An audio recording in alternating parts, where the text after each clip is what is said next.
explore in 10 minutes. Ready, go. A guy named William moves from England to a small town called Hurricane with his wife and 3 kids. It's in this small town that he meets a fella named Henry, who has his own kids, and Henry and William become good friends. They decide on a business venture to open up a family diner that sold cake, and with the main attraction being these 2 animatronic suits that can either be an animatronic or can spring lock into suits that humans can wear. Keep that in mind, it'll be important later. Henry wore the Freddy suit and William wears the Bonnie suit. Fellas, business is booming for Fazbear's Family Diner, so much so that they open up another branch called Freddy Fazbear's Pizza, where he creates 4 new animatronics: Bonnie, Chica, Freddy, and Foxy. But what we don't know about William Afton is that he's a crazed lunatic, an absolute psychopath. It is for this reason that it's assumed that Henry created an animatronic called the Puppet to protect his daughter Charlie from danger.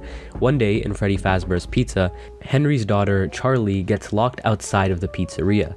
However, the puppet can't save Charlie as it's stuck in a box, and as William pulls into the driveway, he ends up murdering Charlie and dragging her into an alley. Once the puppet finally gets out of the box, it goes outside to protect Charlie, only to find her dead. What happens next is that Charlie's spirit inhabits the puppet, so it's now possessed by Charlie's spirit, and Henry lost his only child.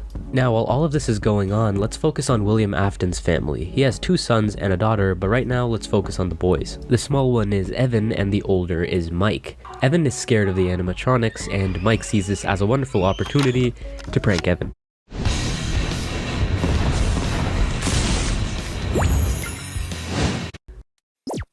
On Evan's birthday party, Mike, the older brother, decides to put Evan near the mouth of an animatronic version of Freddy to give him a big kiss.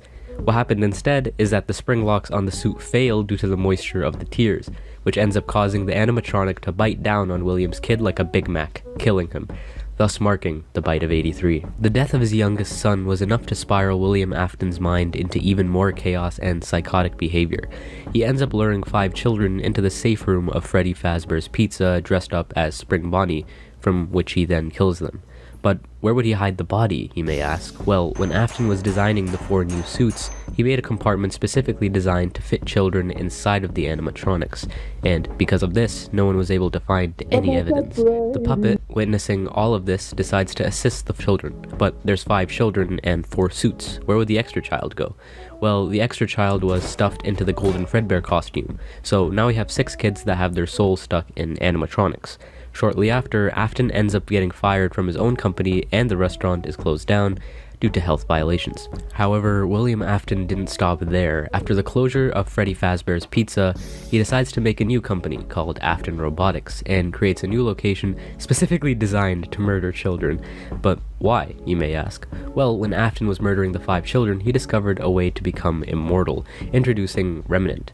When the kids die, they release this material called Remnant, which bonds your soul onto something. This is basically how the missing children and Charlie were able to possess the spirits of animatronics. He uses this information specifically to create Circus Baby, who is able to lure children in with games and then crush them inside of her stomach. So now we know that William's youngest child is dead, and his eldest is doing something not really important right now, but maybe later. Anyway, Elizabeth, Afton's daughter, is here at this private party to unveil the new location in the franchise, until Elizabeth gets a little too close to Baby, and yeah, she gets folded like a lawn chair. Anyway, because of this incident, the Circus Baby Pizza World was shut down due to a gas leak. But rest assured, he still kept the animatronics open for rental. For what reason? Well, you remember this guy, right? Afton's only son? William, being the wonderful father he is, he sent his son to locate and free the soul of Elizabeth, who is trapped inside of Circus Baby. So now let's shift to the new star of the show, Michael Afton, who survives the first 4 nights pretty well, until around the 4th night, where technicians are instructed to scoop out the shells of the animatronics and take the salvageable endoskeletons. This scooping machine also has some remnant. I wonder why. Soon enough, all of the animatronics get scooped, but they all combine their parts of their endoskeleton into some weird megazord known as Ennard. On the final night, our man Michael ends up finding himself in this godforsaken scooping machine, and it turns out Baby's true intentions were to scoop the living hell out of Michael's organs and make some room for Ennard to chill in there, like some fucked up hermit crab. Needless to say, our boy Michael gets scooped like he's one of those strawberry sherbet ice creams, and all that remnant keeps his soul alive, whilst Ennard makes his way inside of the corpse to escape the complex. Wait, wrong game. Eventually, we realize that Michael's body slowly ends up deteriorating due to him being basically a walking corpse. A few days later, Ennard ends up escaping into a sewer system, and just when you think our boy is dead, he gets reanimated back to life. Now that Michael has freed Elizabeth, his new goal is to find William Afton. Fast forward a bit, Michael isn't able to find his father, but while all of this is happening, William decides to go to the original abandoned location to dismantle all of the old animatronics. William ends up snapping those fools like Lego bricks, but unbeknownst to William, he just awoken the spirits in a physical form. The spirits all gather up and confront William. However, in this safe room lies the very suit that William Afton used to kill these children. In an attempt to, scare them, he puts on the suit and laughs mockingly. It was all fine and dandy until those spring locks on the suit got a little too loose, and yeah, William ended up getting crushed and mutilated, causing a very ironic death. His corpse just laid there for a while until some fools decided to reopen the Five Nights at Freddy's franchise as a horror attraction. They found the suit and thought, hey, this bloody animatronic suit seems to be perfect to put inside of a horror attraction for kids. When they do this, William decides to become alive again and stalks this area for a week. I say a week because after 1 week passed, the building was set on fire. The reason being unknown, but all that you need to know is that Springtrap, or William, is still alive despite the fire. It's possible it could have been Michael to set the fire in an attempt to try and kill William Afton, but we don't know. However, he didn't escape without significant damage, as now he has to repair himself a little bit, and do you remember Ennard, who escaped through the sewer?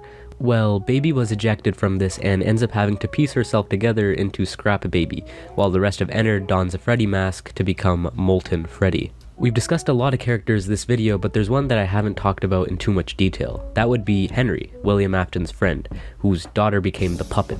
In all of this grief, Henry steps in to finally devise a plan to end it all. He opens up a new pizzeria under the Freddy's franchise to gain the attention of the roaming animatronics, including Michael Afton, who still wants to find William Afton. Mike ends up getting the security job, and remember, he still looks like his father here. Henry creates an animatronic to capture his daughter. The animatronic is called Lefty, and little by little, Mike collects every single one of the animatronics into one facility, all according to Henry's plan.